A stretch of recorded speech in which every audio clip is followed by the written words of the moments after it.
Welcome to the Flooring Podcast with Mike Harris, the show where we cover new construction, restoration, and everything to do with flooring in commercial construction. Now here's your host, Mike Harris. Welcome to the Flooring Podcast. I'm Mike Harris. We're here today, as usual, at Pod 617 Studios in Westwood, Mass. David Yass, the producer. Our guest is for this podcast is Craig Morris. Craig, welcome. Thank you, Mike. You grew up in Pittsburgh. I did. You still live in Pittsburgh. I do. I consider it almost like a part-time gig. I spend a lot of time in South Florida as well. I have family down there. Actually been going down to the Venice area since 1980. Okay. So considered a second home, and trying to move more of my location down there. Originate travel out of there. As you know, I'm on the road quite a bit. So if I'm afforded the opportunity to work out of South Florida or Pittsburgh, I'm gonna take that option, particularly at this time of year.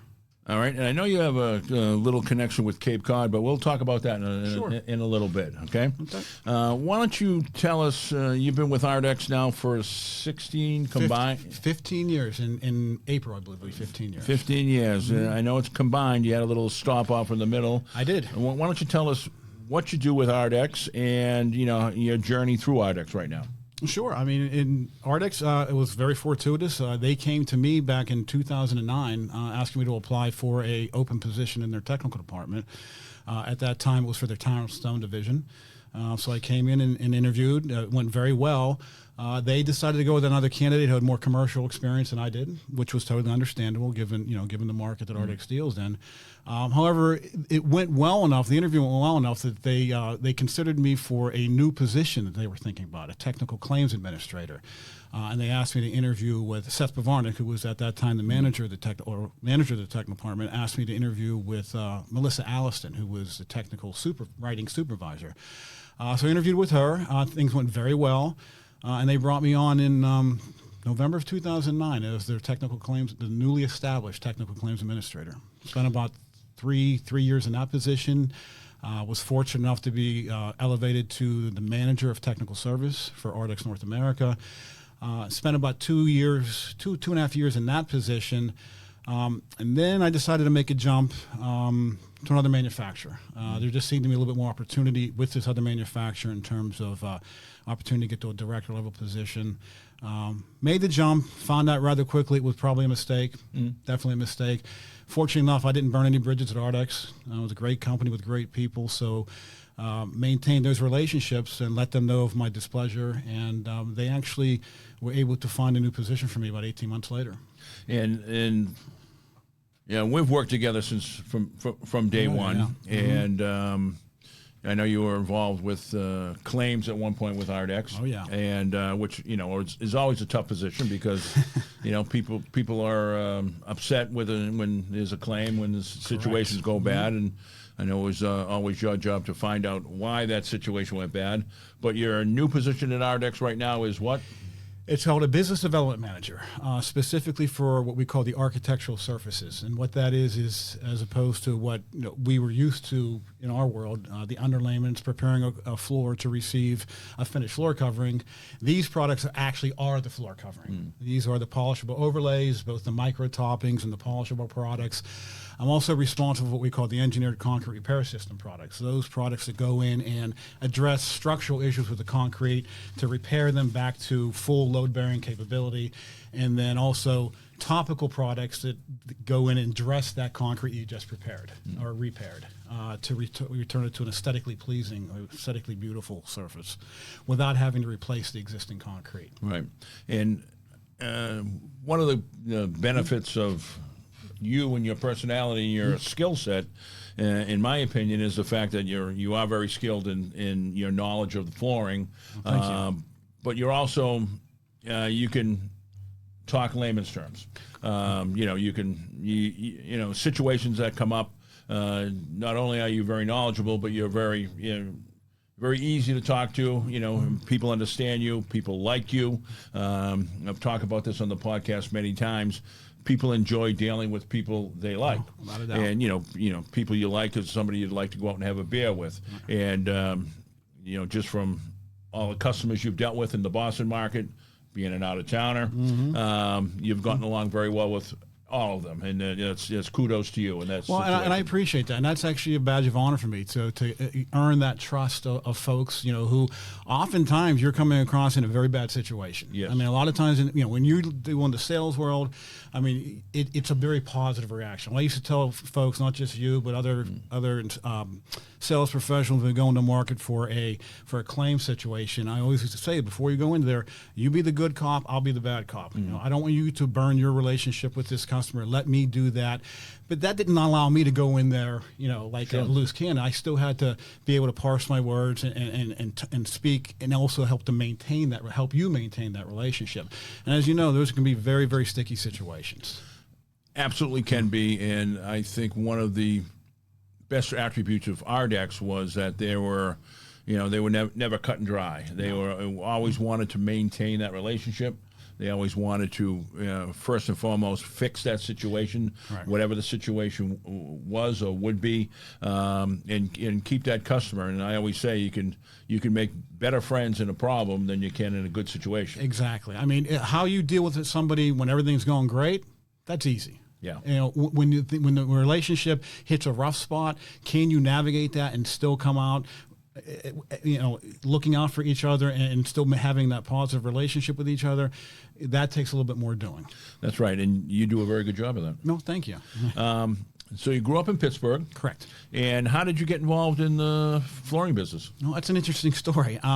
So I am 58. I started when I was 16. 16. Yeah, and I still remember the first yard of carpet I installed. Nice. And actually, I didn't do the installation. What happened was I have a very close friend of mine, Steve Orr. His father owned a side business. He actually drove a truck for UPS, but on the weekends he would install flooring. Wow. He had learned how to do it when he was much younger. He brought Steve and myself and his other son, Jeff, into the business.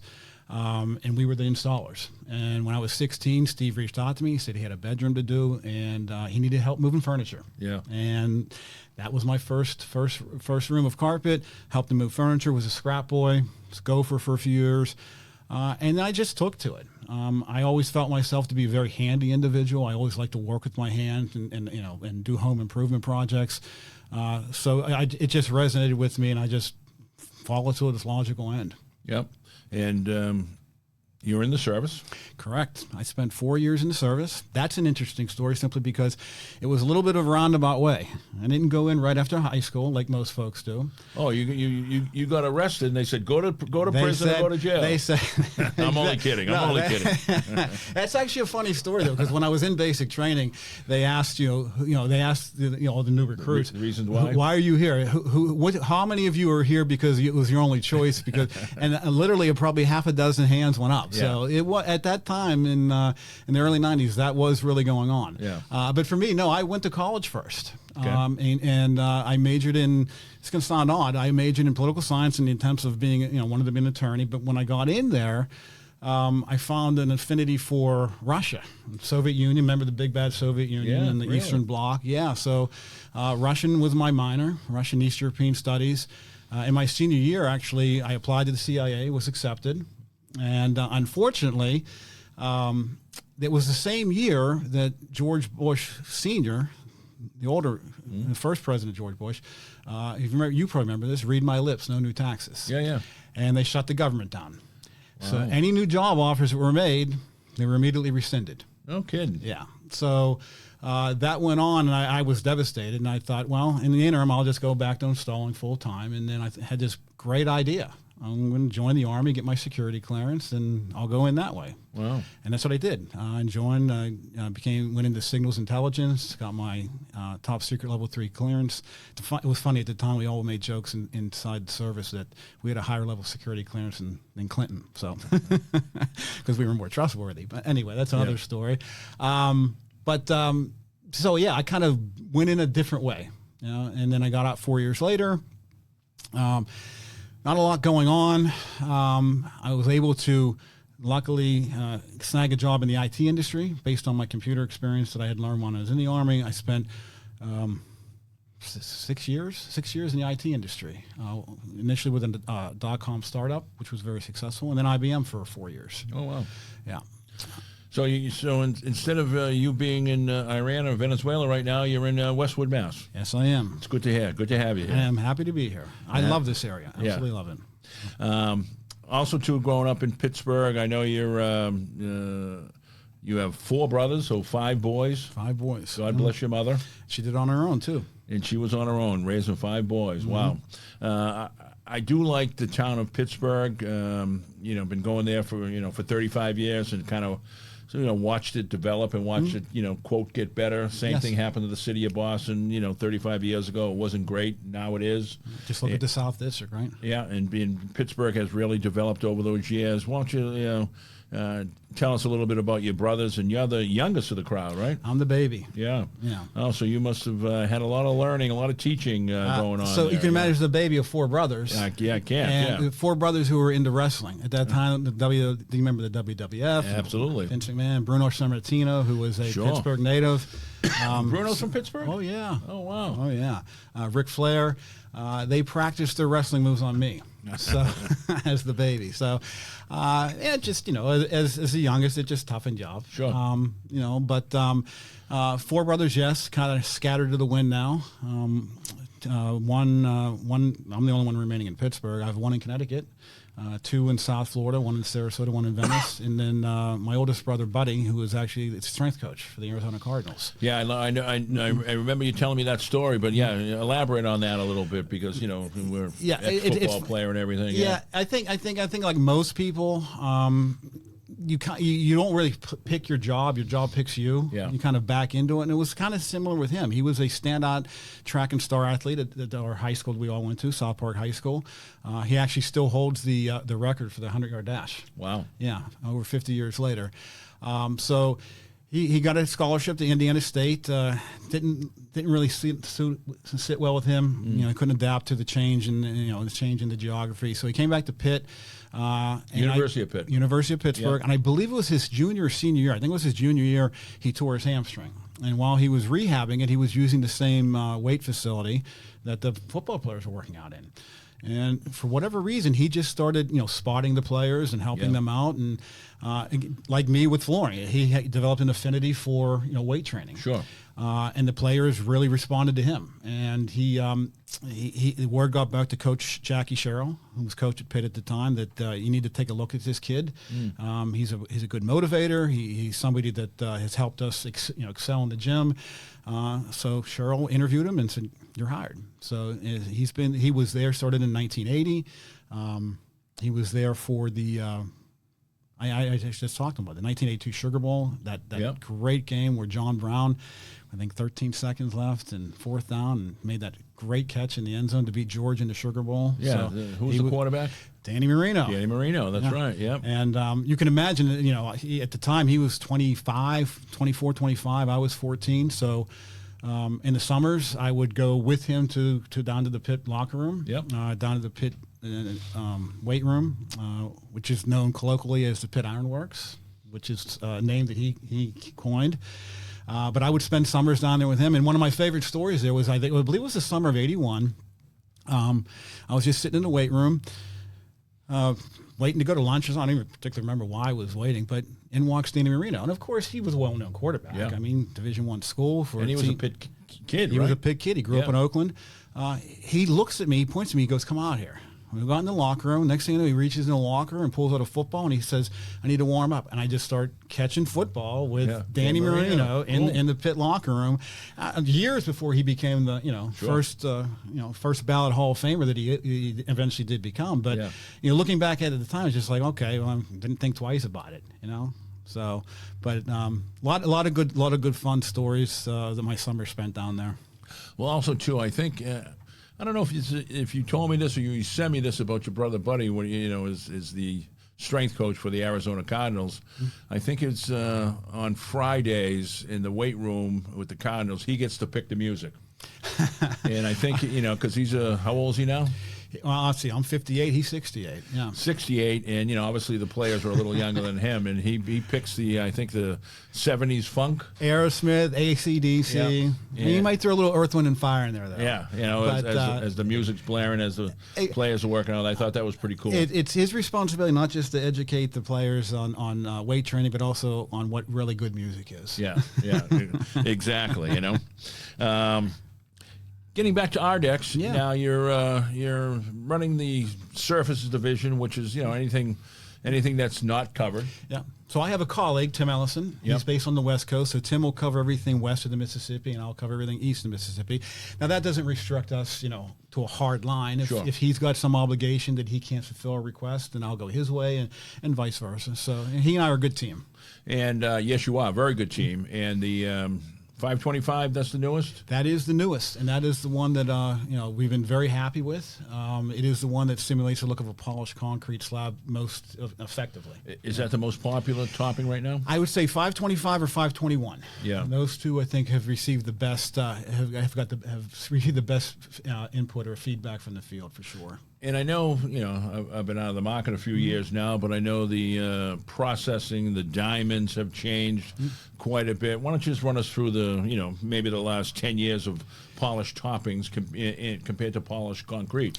Well, as you know, and I think you've talked about this before on the show, there are two different processes. Yep. I mean, you have to approach a polished concrete overlay a little bit differently than you approach a concrete slab.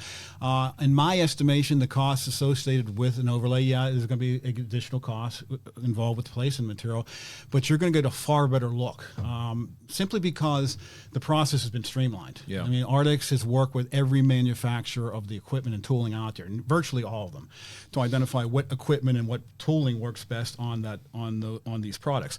And that's an ongoing process. It's not like we defined a process using this set of tooling and this piece of equipment 5 or 10 years ago or 3 or 5 years ago. We're continually looking at their new tooling. It's always changing. Upgrading, yeah. So when somebody calls and say, "Hey, I'm doing a 525 installation with a piece of Husqvarna equipment. What do you recommend?" And we can pick up we can give them basically a specification for how to do that. And if there's something unique about that installation, we have those relationships with the Husqvarna, with Lavina's, the SACE, all the manufacturers out there. We have those personal relationships that we can pick up the phone and call them and say, "Hey, we're having a little bit of an issue with this. What would you recommend, tooling wise, chemical wise, to go forward?" And the some of the new products that are coming out in the marketplace, I heard about this new self-leveler. Actually saw a video of it that looks like water. It does, and the actual slogan we've come up with. I looked at it and said, "Oh, that's overwatered." But it's for you and I, it's just like we call it "Ride the Wave." That's the slogan for the new Ardex V1300. And what V1300 is doing, it's going to solve a lot of issues for installers who always have questions about what specific underlayment should they use. Now, V1300 is different than the architectural surfaces product we were talking about, in that V1300 is that classic underlayment. In other words, you put it down to level the floor, flatten and smooth the floor, but then it has to receive a finished floor covering. But the viscosity, the flow and heel of it, the fact that it's going to achieve 5,500 psi. Yeah, I heard it's a nice high strength material. High strength material, very high flow. Talking about something over wood or concrete. Wow. So again, it checks a lot of boxes for those installers who want a universal underlayment that they can use in 80 to 90% of their installations, and then we can plug in other Ardex underlayments that are more specifically geared to a specific situation they may have on a project. But V1300 we're all geeked out about because once you work with it once, you can see the advantages of it for sure. And is that product out now? I believe mid-January is when we're actually planning on doing a training over at UCX in Woburn the third week of January. So my colleague Tim Ellison, he will be heading out to World of Concrete, but we're looking to do a demo at the UCX facility in Woburn over there on Atlantic Avenue.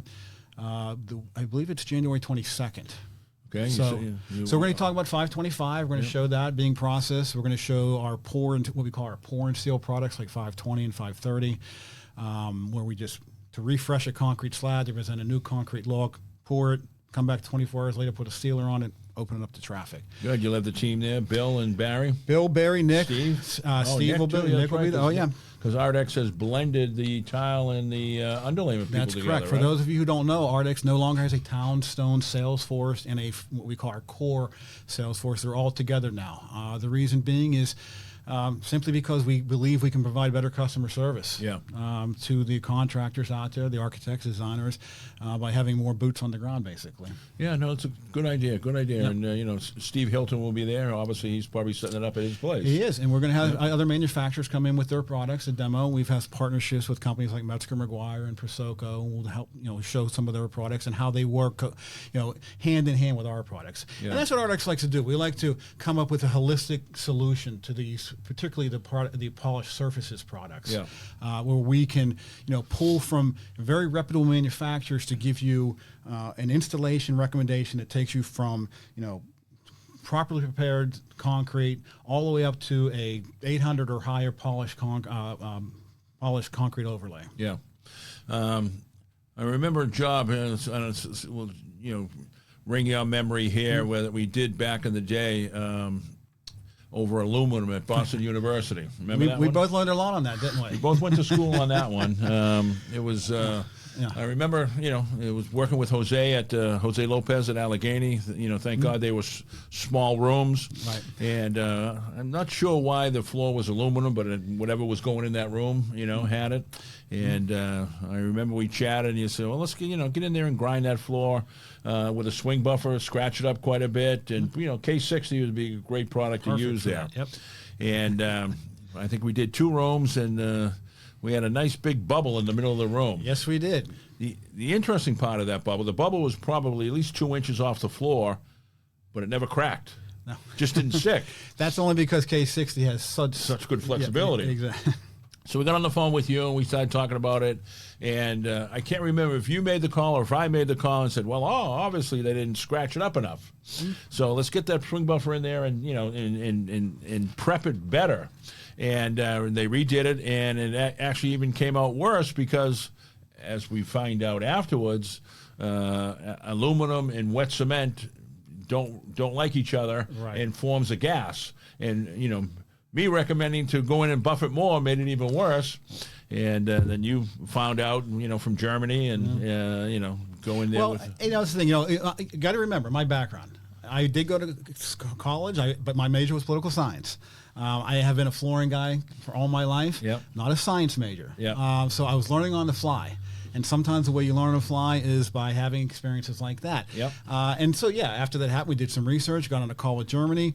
And Ardex Germany was almost to me like, yeah, of course. It's like, and this is what you need to do. And they actually already had a recommendation for that. And, I think you and I talked about this, is that, this is where communication is so important, is that when you have, you have a piece of knowledge that is critical to the success of a project, you need to be open and honest and share that. All right. Now, I'm not blaming Ardex Germany, obviously, but I think that is information that should have been exchanged more freely between the technical departments of Ardex Germany, Ardex UK, Ardex US, Ardex North America, and we learned from that. And I believe going forward, we started to have more technical calls with Germany based on things like that, because again, it was just almost an immediate response from them that, this is what you need to do in that situation. They actually even had an update that they forwarded to us. So, and I think that's one of Ardex's big strengths is typically is communication and technical knowledge from that vast majority of around the world. Correct. Because everybody does something a little different, and like you say, in Germany and the UK and China, compared to raw materials and what have you. So, and that's one of the reasons I loved working for Ardex was because they were the premier product line of its kind, but their technology was in engineering was far above everybody else's. Without a doubt. And the ability to get that across to the customer. Without a doubt. And that's one of the things when Ardex first came to me. I mean, I obviously was aware of Ardex. And the irony of this situation was when Ardex first reached out to me back in 2009, obviously I was aware of Ardex. I used feather finish quite a bit. But I didn't realize they were based in Pittsburgh. I had no idea. So when they reached out to me, I'm like, I'd be interested, but, I'm not going to move. And that's when I find out. But the interesting about Ardex beyond that is when they did reach out to me, I said, absolutely, I'd be interested. because in my mind, I used to say Ardex is the Mercedes-Benz of the Sure. substrate world. I mean, it's the premier. It's the benchmark. Yep. You know as well as I do. When somebody said we need to feather finish a floor, they weren't necessarily talking about feather finish Correct. per se. They were talking about, but it became a word like a Q-tip or a Kleenex, which were product specific, but they weren't a general. They use it as a general category. Correct. For that. Yep. We had mentioned something about Cape Cod, and I said we'd get back to the Cape. I know you're, have some connections in Cape Cod. Yeah. Why don't you talk a little bit about that and your family? Sure. I mean, I've been married and divorced twice. Twice, okay. Twice, yeah. So, It's not a bad thing. It's not a bad thing. I wouldn't say it was a mistake to get a divorce, so I'm not going to comment on that. Yeah, but so the connection I had to Cape is my second ex-wife lives down there. We've remained friends. We remain close. I've remained close to my first wife. Yep. The logic being is I had 2 daughters with my first wife, and then I like to say I had 2 sons with my second wife, even though she had them with her first husband. I helped raise them. Yeah. And I'm very proud of all 4 of my children. So that's why I like to say that, I have 4 children. Yeah, what are they up to now? So my daughters, I have one daughter lives in Pittsburgh, close to me, which is a godsend. Yeah. Because as you know, as you get older, your children are your world, Yeah. and they become more your world. So I'm happy to have her back in Pittsburgh. I have one who's living, I want to say the bohemian lifestyle, but she's an artist. Went to NYU, so she's still, working hard at her dream. Yep. She lives in Astoria. That's Jessica.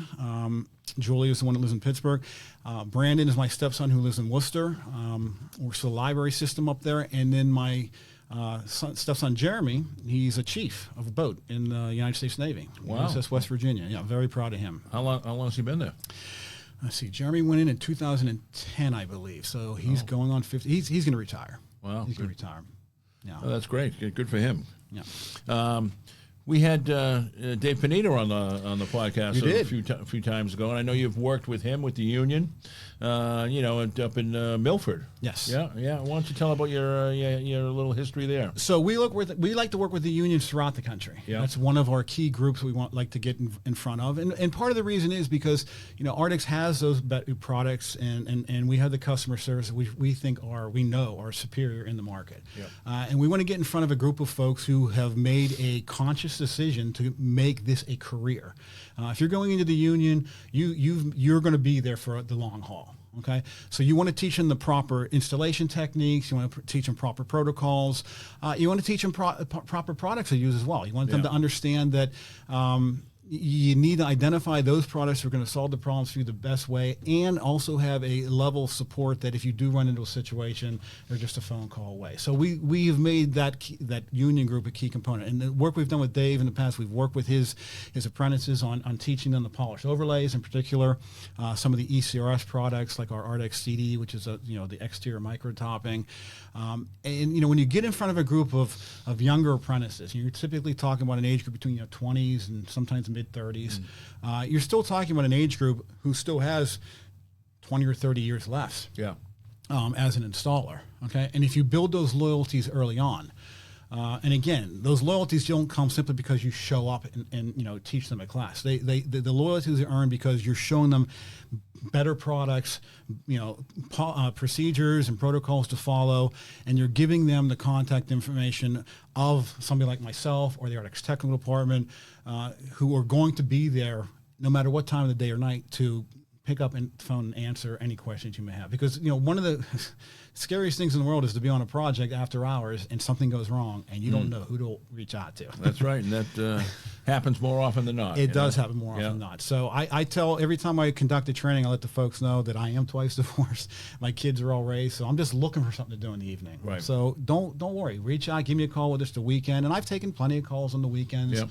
when it comes to polishing something. We just had a project not more than a few months ago where we had to fly down to El Paso at the last minute. Things like that where I believe the customer service separates Ardex from the rest. Yeah, I want to give a shout out to the Ardex technical department.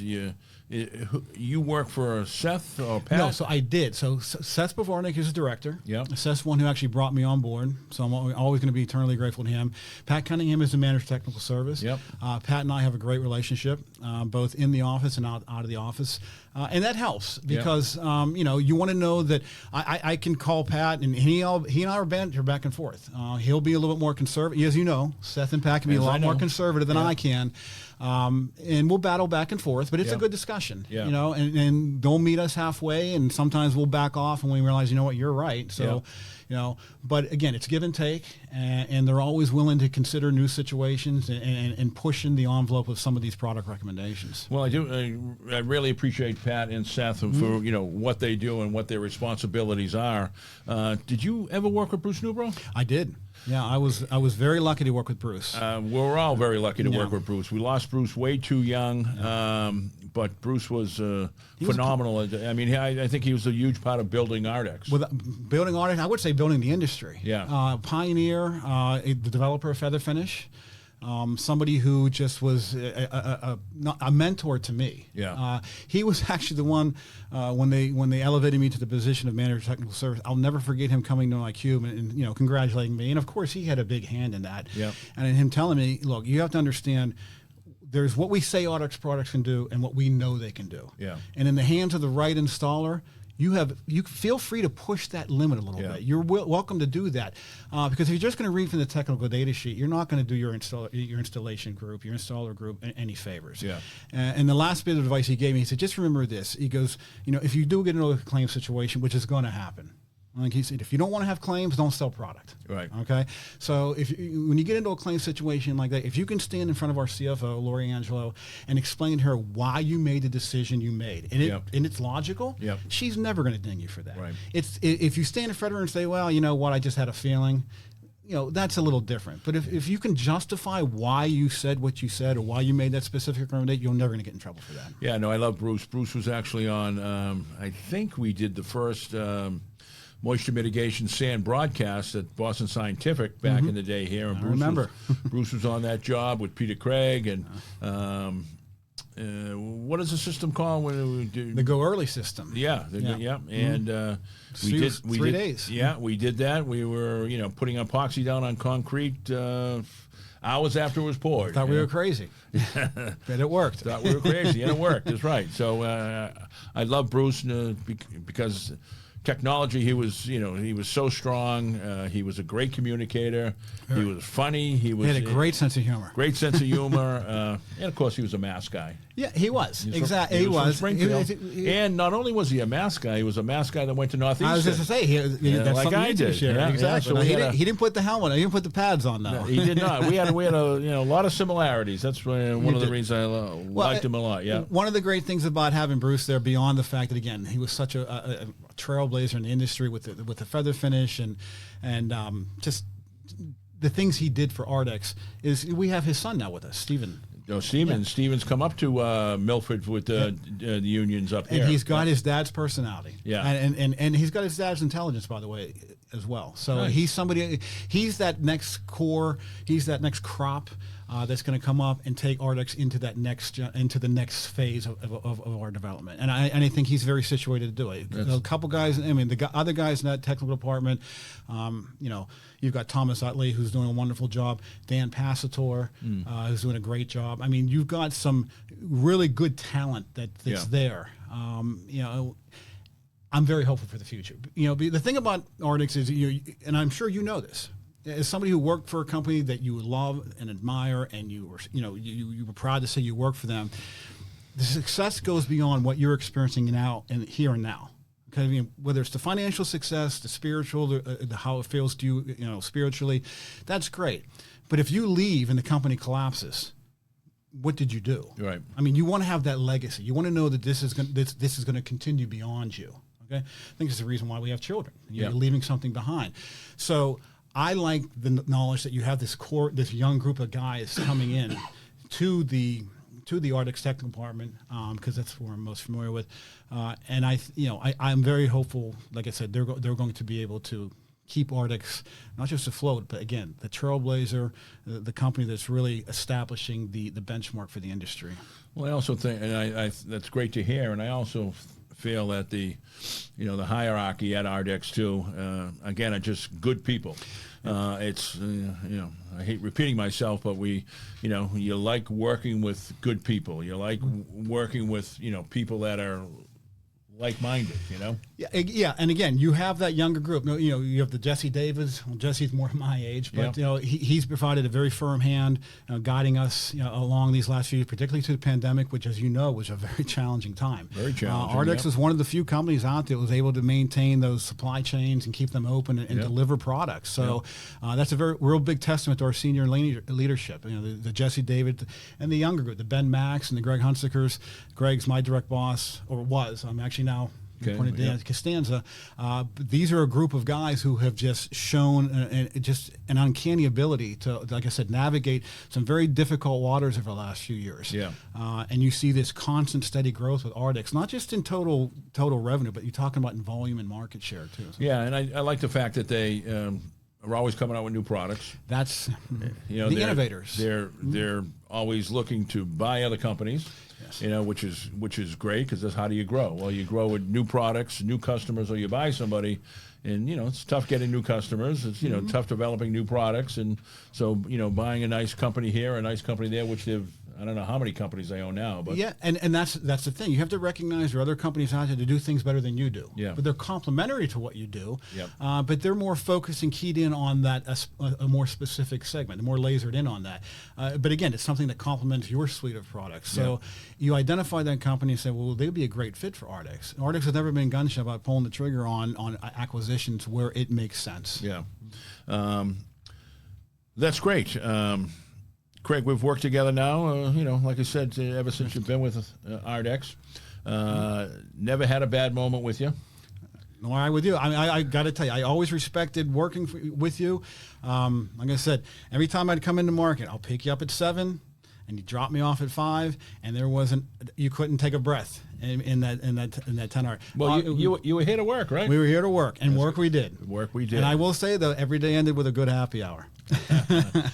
Absolutely did. Well, you were the dive bar king, right? Oh, I still am. You still am? You still like finding that little local dive bar? I probably know more dive bars here than you do. No disrespect intended. I bet you do. I bet you do. Well, again, thank you. Thank you very much for coming on. Thank you for hanging out in Massachusetts a little more. The more I can get up here, the better. That's what I have to say. I agree with you too. I've started this little 3-question thing at the end of my podcast. So I want to hit you with 3 quick questions. All right, you ready? I'm ready. Fire away. All right, what's your favorite ice cream? Pralines and cream. Baskin Robbins. Hands down. What and cream? Pralines and cream. What is that? To pralines, it's like a sugar nut, southern sugar nut. Sugar nut and cream. Never had it, huh? I think Brigham's is a Massachusetts. You was a Massachusetts company. B&R, Baskin Robbins. Yeah, yeah. Baskin Robbins. Excuse me. Yeah. What is your favorite food you like to eat? Favorite food? That's going to be a difficult one. Come on. Lobster roll. Yeah, you're absolutely right. Every time you come into town, you want a lobster roll. You can't get a good lobster roll west of Worcester. That is correct. I'm sorry for forgetting that. You are the lobster roll king. Yes, I am. And you travel a lot. What part of the country is your favorite? It's going to sound like a plug, but obviously Boston. All right, I was waiting for that answer. Boston and Venice, Florida. Venice is my second home for sure. But Boston, given its history, its walkability, one of the little things about me you may not know, it may sound more, but I'm a big cemetery fan. Old cemeteries. Really? Yeah, I like to wander through them. I think it grounds you, it levels you. It makes you realize that no matter what's going on in your life right now, it happened in these people's lives 100, 200, 300 years ago. When you come to Boston, especially, you seeing tombstones from the 1600s. We did some work over at one. I think it's a famous one in Watertown, Cambridge area. I can't remember the name of it. Barry would know, but he remembers everything. But yeah, we have some because obviously we've been around here a lot longer. Absolutely. Yeah. The history up here is it's phenomenal. And especially Revolutionary War history. I consider myself a aficionado. So yeah, always learning something new. Well, Craig, thank you very much. I appreciate you pleasure. coming onto the podcast. I appreciate all the work you've did and helped me over the years. And I know that will keep continuing with Ardex. And good luck with that venture down the Cape. Thank you, and I appreciate you being a mentor to me, you and Barry. Okay, no problem at all. Thank you. Thanks for listening to the show, everybody. The Flooring Podcast is a bi-monthly podcast. You can find Mike back on these channels in 2 weeks. A reminder that you can find the Flooring Podcast anywhere you find your pods. Apple Podcasts, Spotify. Also, check out our YouTube channel. Once again, thanks for listening to the Flooring Podcast.